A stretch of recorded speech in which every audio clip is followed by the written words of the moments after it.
Եվ այսպես ուրախացեք անկլավների հանձնմամբ, ուրախացեք ադրբեջանցիների տեղափոխությամբ Հայաստան Եվրոպան կօգնի այս հարցում։ Հարգելի հեռուստադիտողներ, եվրոպական կարևորագույն պաշտոնյաներից մեկը գլխավոր դիվանագետը Կայա Կալասը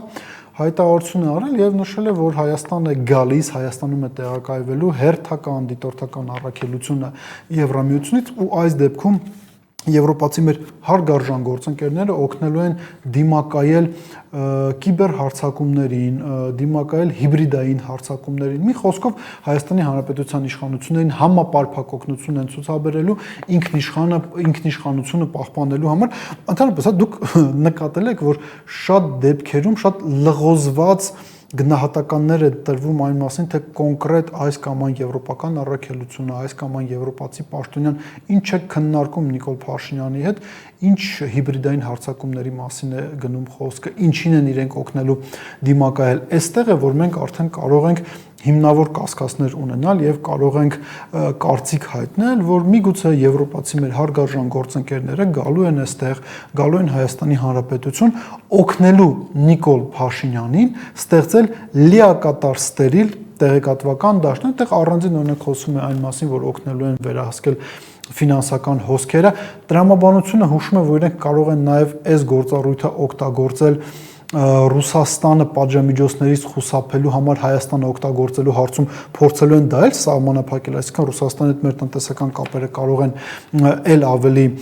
նվազեն, բայց ամենակարևորը այստեղ ակնհայտ է, որ խոսքը գնալու է տեղեկատվական դաշտում ճնշումներ գործադրելու, Նիկոլ Փաշինյանին սատարելու։ Եվրոպացիները իրենք պետք է օգնեն Նիկոլ Փաշինյանին, որ ինքը կարողանա ձեզ, հարգելի հեռուստադիտողներ, ուրախացնի, որ դուք ուրախությամբ համաձայնվեք նրան, որ ադրբեջանցիները պետքա տեղափոխվեն Հայաստան, դուք պետքա ուրախությամբ ընդունեք այն, որ պետք է Հայաստանի տարածքով անցնի Զանգեզուրի միջանցք, դուք պետք է ուրախանաք այն հանգամանքից, որ այս կամ այն տարածքը, որ Ադրբեջանում կոչվում են անկլավ, ինքը գնալու է Ադրբեջանի վերահսկողության տակ, իսկ ինչու մենք կարող ենք հիմնավոր կասկած ունենալ, որ սա տեղի ունենալու, շատ պարզ Հետընտրական փուլում մենք Ադրբեջանից եւ Թուրքիայից լսել ենք գնահատականներ Զանգեզուրի միջանցքի մասին, ոչ թե թրիպի մասին, այլ հենց Զանգեզուրի միջանցքի մասին, այսինքն իրենց համար տարբերություն չկա, թե դու ոնց ես անվանում այս կամ այն այս կամ այն տարբերակով անվանում ես կոմունիկացիան Հայաստանի տարածքով, իրենց համար կարևորը արդյունքն է, իսկ արդյունքը այն է, որ իրենք ուզում են ստանալ Հայաստանի Հանրապետության տարածքով միջանցք, դա ասում են եւ Թուրքիայից եւ Ադրբեջանից։ Ալիևը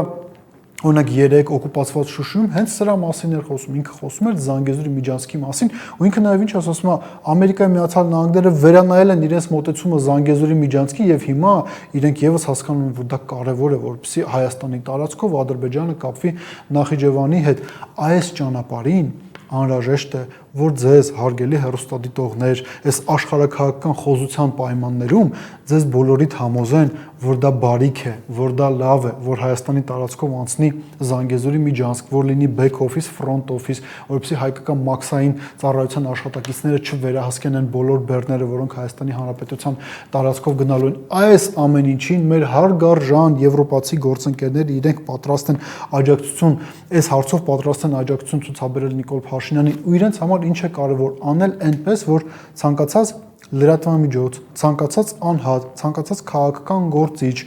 ով կխոսի այս ամեն ինչի մասին, ինքը տոտալ տեղեկատվական բլոկադայի ենթարկվի։ Օգտահաշիվները կարող են ջնջվել, կարող են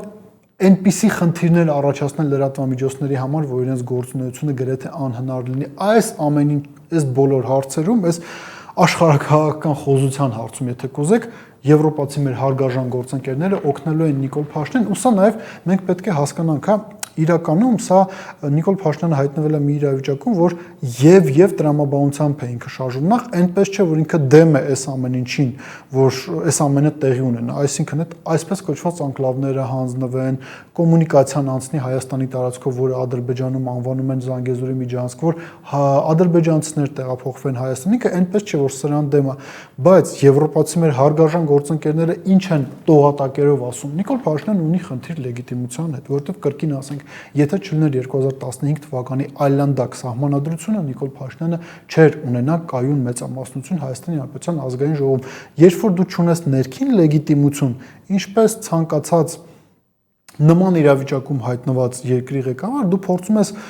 կոմպենսացնել ներքին լեգիտիմության պակասը արտաքին լեգիտիմությամբ։ Եվրոպացի մեր հարգարժան գործընկերները կենտրոնական ընտրական հանձնաժողովի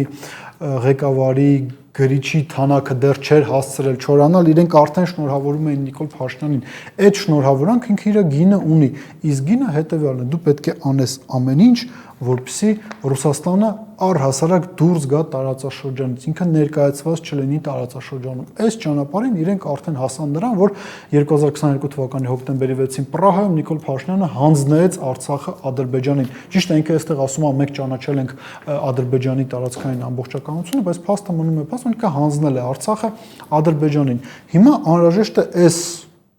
աշխարհաքաղաքական պրոյեկտի հաջորդ փուլը իրականացնել։ Իսկ ինչ աշխարհաքաղաքական պրոյեկտի մասին է խոսքը։ Մեր սիրելի կերպարներից մեկը Ամերիկայի Միացյալ Նահանգների նախագահի նախկին օգնական, անվտանգության հարցերով նախկին օգնական Ջոն Բոլթոնն է, ով 2018 թվականին այսպես կոչված հեղափոխությունից հետո հայտնվում է Երևանում, հանդիպում է Նիկոլ Փաշինյանի հետ, տեղական ՀԿ սեկտորի ներկայացուցիչների հետ է հանդիպում, հետո գնում է տեղական լրատվամիջոցներից մեկի հետ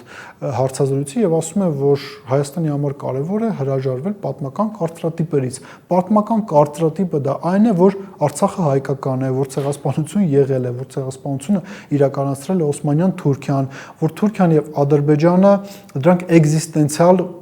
գոյաբանական խնդիրներ են Հայաստանի Հանրապետության համար, որ Ռուսաստանը եւ Իրանը դաշնակիցներ են։ Ինքը առաջարկել է, որ այս ամեն ինչը փոխակերպվի, սրա մասին էր խոսում Ջոն Բոլթոնը, եւ իրականում հենց դա է տեղի ունենում։ Արցախը հանձնվել է, ցեղասպանության մասին չի խոսվում, խոսում է այն մասին, որ